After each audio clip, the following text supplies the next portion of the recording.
Now, it's often said that you should keep your weight training sessions not too long, because basically after a certain point in time, usually quoted as being an hour, you go catabolic and you start to break down muscle versus building up muscle, and this is down to cortisol, which is the stress hormone, which basically impedes obviously the ability to be anabolic.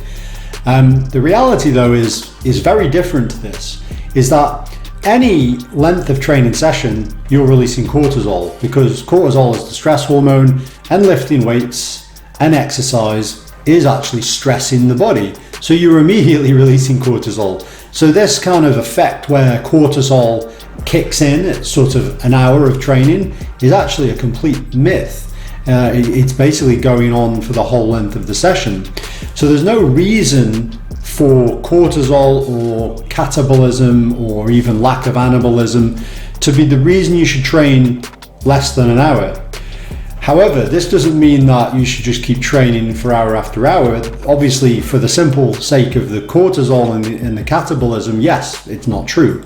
But for other reasons, probably not the best idea to train for too long, because obviously the longer the training sessions, naturally the less intensity the sessions probably are going to be, in the sense of, each set is going to be not working quite as hard, because if you work that hard, you can't work for that long.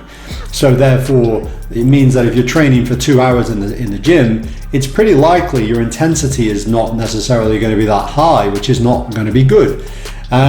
So therefore, that means keeping the sessions a bit sharper and shorter probably makes more sense.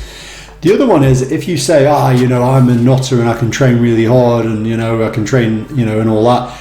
The problem is, if you train that hard for that long, the actual cumulative fatigue that you're developing is going to be much higher. So yes, it could be true that, I could train for 2 hours with high intensity, and then you're like, okay, well, volume is the driver for muscle building, so over the course of the week you want to be doing a certain amount of volume. Well, the reality is, if you train that hard for that long in one session, you're going to be shot for the rest of the week. You can't do that for very long.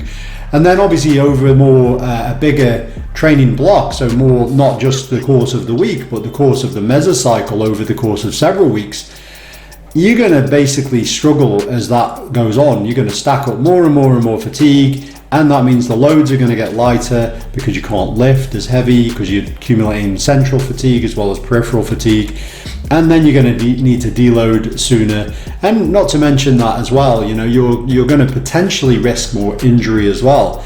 So there is a reason to keep your training sessions to probably under an hour, but it isn't actually to do with being catabolic, and it isn't actually to do with cortisol, because cortisol is being released anyway. So that's just debunking that sort of myth around that kind of thing. So anyway, that's it for this video, and I'll see you next time.